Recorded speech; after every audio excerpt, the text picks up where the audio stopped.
तो hello guys, enemy vice fire में आपका स्वागत है। तो इस कहानी की शुरुआत में हम देखते हैं कुछ असेसियन को जो कि किसी का पीछा करते हुए उसे चारों ओर से घेर लेते हैं। तभी हम देखते हैं वो पर्सन को जो कि सभी से लड़ते हुए थक हार कर अपने घुटनों के बल आ जाता है। और गाइस, ये पर्सन हमारे इस सीरीज का मेन कैरेक्टर है और इसका नाम सैन वर्ट है। तभी वहाँ पर एक पर्सन की एंट्री होती है जिसका नाम बोरिस होता है। तभी सैन सामने की तरफ जैसे देखता है तभी सैन सामने की तरफ देखते हुए कहता है, बोरिस तुम। तभी हम बोरिस को देखते हैं जो कि सैन को ऐसा घुटनों पर बैठा हुआ देख के हंस रहा होता है और हंसते हुए कहता है, एक अकेला सूरवीर जो कि इन कॉन्टिनेंट के सबसे पावरफुल योद्धाओं के अगेंस्ट लड़ने की कोशिश कर रहा है और अपने आप को बचाने की कोशिश कर रहा है। तभी सैन बोरिस को सवाल करते हुए कहता है, तुम्हें ये सब करने के लिए किसने ऑर्डर दिया था? क्या ये एम्पायर ने कहा था? ये बोलते हुए अपने हाथ में पकड़े हुए स्वॉर्ड को उठा लेता है और अपने ब्लैक मर्डर ऑरा रिलीज करने लगता है। अभी हम देखते हैं बोरिस की तरफ जो कि सैन के ऑरे की वजह से वो ठीक से खड़ा भी नहीं हो पा रहा था। अभी अपने मन में सोचते हुए कहता है, ये तो मिस्टीरियस की पावर है। तो ये रूमर ये अफवाह सच थी, तुम मिस्टीरियस से रिलेटेड एक असैसिन किलर हो। फिर कहता है, ये ब्लैक मिस्टीरियस वास्तव में कोहरा है जो हमारे ऑर्डर ऑफ लाइट को पर्दा करता है। फिर बोरिस सैन को बताते हुए कहता है, मैं एक रिपोर्ट लिखूंगा जिसमें हम लिखेंगे एक असैसिन किलर को हमने मार गिराया करके। तभी हम सैन को दिखाया जाता है जो कि बहुत गुस्से में होता है और बोरिस से कहता है, जरूर, लेकिन तुम इस चीज के लिए बचोगे तो ना।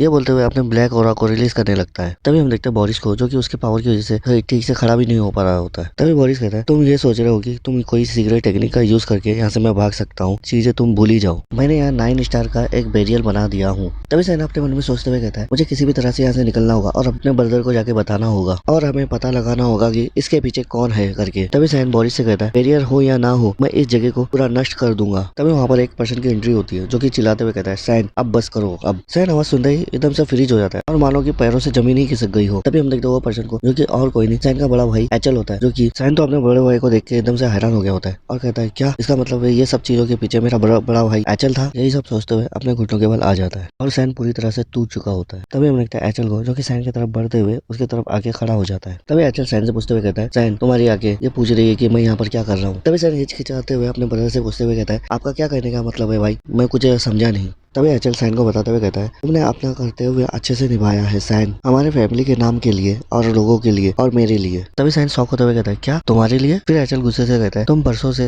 अपने इस कर्तव्य का भार अपने कंधों पे उठाए रखे हो और अब मैं यहाँ उस भार को उठाने के लिए मैं यहाँ हूँ। फिर सैन कहता है, मेरे कंधों से? मैं कुछ समझा नहीं, मुझे कुछ गलत हो गया है। ये बोलते हुए सैन अपने हाथ में पकड़े हुए स्वॉर्ड को एकदम टाइटली पकड़ लेता है। तभी एचल कहता है, कुछ गलत? तुम अब हम में से नहीं हो सैन, तुम एक असिस्टेंट मर्डर किलर हो चुके हो। फिर एचल चिल्लाते हुए कहता है, तुम हमें अब तक धोखा दे रहे थे सैन, क्या तुम नहीं जानते कि तुम किस चीज के दोषी हो करके? सैन जो कि एचल के बातें सुनकर एकदम से अंदर ही अंदर टूट जाता है और अपने मन में कहता है, क्या मैं एक मर्डर किलर? सैन ये सुनने के बाद बहुत गुस्से में हो जाता है और चिल्लाते हुए अपने ब्रदर से कहता है, यू बास्टर्ड, मुझे मर्डर किलर कहने की हिम्मत ही कैसी हुई तुम्हारी? मैं पूरे डीमन आर्मी से लड़ने और पूरे कंटिनेंट को एक करने के लिए मैंने तुम्हारा उसमें साथ दिया और मैं अपनी पूरी लाइफ तुम्हारे लिए 20 सालों से सर्व करता रहा और तुम मुझसे कह रहे हो कि मैं एक मर्डर किलर हूँ? तभी हम सैन को देखते हैं जो कि अपने ब्लैक मिस्टीरियस ऑरा को रिलीज करते हुए कहता है, मैं इन सभी को यहाँ मार दूंगा। क्योंकि अपने ऑरा को बढ़ाते हुए वह खड़ा हो जाता है और गुस्से से कहता है, मैं इन सभी को ऐसा नहीं जाने दूंगा, मैं अपनी पूरी पावर लगा दूंगा तुम सबको मारने में,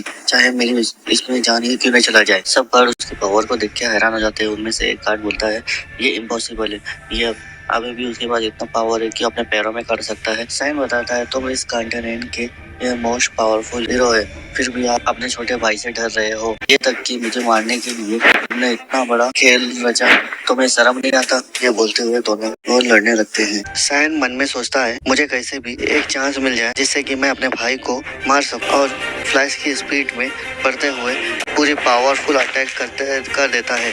तभी बोरिस वहाँ अपना मैजिक से 9 स्टार का बैरियर सील बना लेता है। सैन बोलता है, ओह शिट बोरिस, मैंने इसके बारे में सोचा ही नहीं था जो कि ये एक 9 स्टार का मेरे सामने बैरियर सील बनाकर मुझे रोक देगा करके। तभी एचल को दिखाया जाता है जो कि इसका फायदा उठाते हुए अपने स्वॉर्ड को सैन के पेट के आर पार कर देता है। हुए बोलता है, तुम्हें मैं अच्छी मौत देने वाला था क्योंकि तुम मेरे यंग ब्रदर हो, मगर तुमने अपना रंग आखिरकार दिखाई दिया। मैं तुम पर कभी भरोसा नहीं करता था सैन। ये बोलते हुए अपनी स्वॉर्ड सैन की बॉडी से लात मारते हुए निकाल लेता है और जिससे कि सैन दूर जाके जमीन पे गिरता है। एचल पीछे मुड़ते हुए बोरिस को कहता है, चलो अब चलते हैं यहाँ से बोरिस। तभी सैन को दिखाया जाता है। सैन बोलता है, मैं अभी ऐसा नहीं। भी हम देखते हैं सैन को जो किया एक बार फिर से अपनी ताकत लगाते हुए भाई को मारने के लिए चला जाता है। चिल्लाते हुए कहता है, बास्टर्ड, मैं तुम्हें नहीं छोड़ूंगा।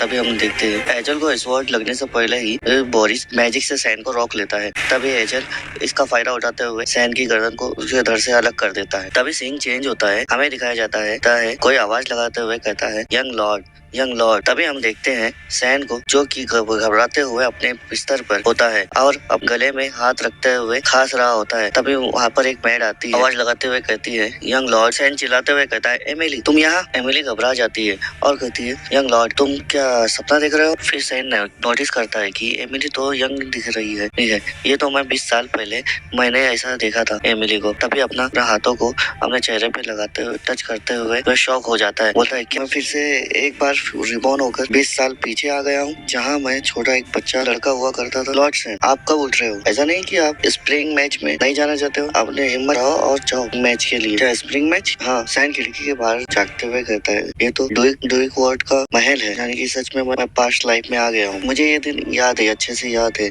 27 साल पहले 1985 में एकेडमी ज्वाइन करने से पहले 1 साल पहले की बात है। हमारे टेरिटरी यानी कि क्षेत्र में महीने की शुरुआत में मेरे फादर ड्यूक वार्ड द्वारा एक मैच रखा जाता है। यह मैच मेरे फादर और फैमिली के लिए बहुत इम्पोर्टेंट माना जाता है। इस मैच में मेरा अपोनेंट क्रंच वार्ड है, जो कि मेरा सौतेला भाई है और मेरे ही एज का है, और मेरी सौतेली माँ का नाम मैरिड आरजीएस है। यही कारण है कि हम दोनों चारों बेटों में से सबसे छोटे होने के बावजूद मैं सबसे बहुत कमजोर हुआ करता था। यही कारण है कि मेरे डैड का मेरे ऊपर से इंटरेस्ट चला गया था, और यही कारण है क्रंच को टेंशन मिलता गया। तभी मैं धीरे से आवाज लगाते हुए माय लॉर्ड क्यों ना आप सरेंडर हो जाओ और नीचे हो जाओ इस मैच से। तो सैन बोलता है कि नहीं, मैं इस गेम को आसानी से जीत सकता हूँ। सैन अपने स्वॉर्ड को बाहर निकालते हुए मन में सोचता है मेरी मैड भी मुझे कमजोर समझती है। तभी उसको कुछ महसूस होता है और वो जैसे ही निकालता है वैसे तलवार जमीन में जाके टच हो जाती है। उठाते हुए कहता है अभी जो मेरी एज है उसके हिसाब से मेरा बॉडी बहुत कमजोर है। तभी एडवर्ड सामने से आते हुए कहता है मुझे नहीं लगा था कि तुम यहाँ आओगे, तुम यहाँ आए गए हो तो मुझे देखकर भाग जाओगे। तभी सैन अपने फादर तरफ देखते हुए अपने मन में कहता है कि इस बार मैं अपना फ्यूचर चेंज कर दूंगा। सैन के फादर को दिखाया जाता है जो कि अपना हाथ उठाते हुए मैच को स्टार्ट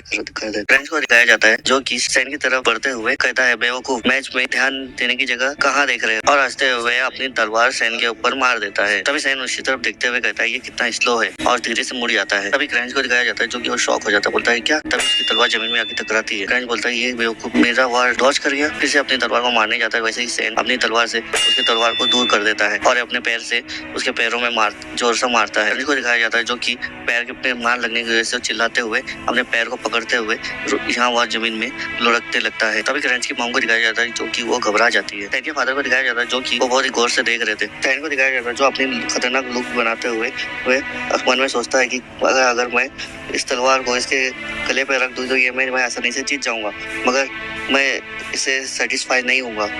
तभी सैन अपनी तलवार अंदर रखते हुए दिल से हंसते हुए अपनी लातों से पैरों की बरसात कर देता है और अपने मन में सोचता है कि ये मुझे बहुत टॉर्चर किया करता था और ये एकेडमी के अंदर तक चलता रहा, और एक जोर का लात मारते हुए उसके चेहरे पे बेहोश कर देता। सैन ये इस मैच को जीतने के बाद सैन के जो फादर होते हैं ड्यूक वार्ड, वो अपने पर्सनल गार्ड को भेज के सैन को अपने रूम में लेके आने को कहते हैं। तो हम सैन को देखते हैं जो कि उस गार्ड के साथ जाते हुए अपने मन में कहता है कि ये मेरे फादर ड्यूक वार्ड के पर्सनल हाई नाइट बॉडीगार्ड है और इसका नाम जॉर्गेन है। तभी सामने से आते हुए वे क्रंच की मदर को दिखाया जाता है जो कि गुस्से से आते हुए देख रही होती है। तभी सैन हंसते हुए पूछता है क्रंच की तबीयत कैसी है। तभी क्रंच की मॉम गुस्से से लाल हो जाती है, चिढ़ते हुए बोलती है तुम बदतमीज, तुम अपने भाई के साथ ऐसा करने के बाद अब पूछ रहे हो, जब तुम उसे मार रहे थे तब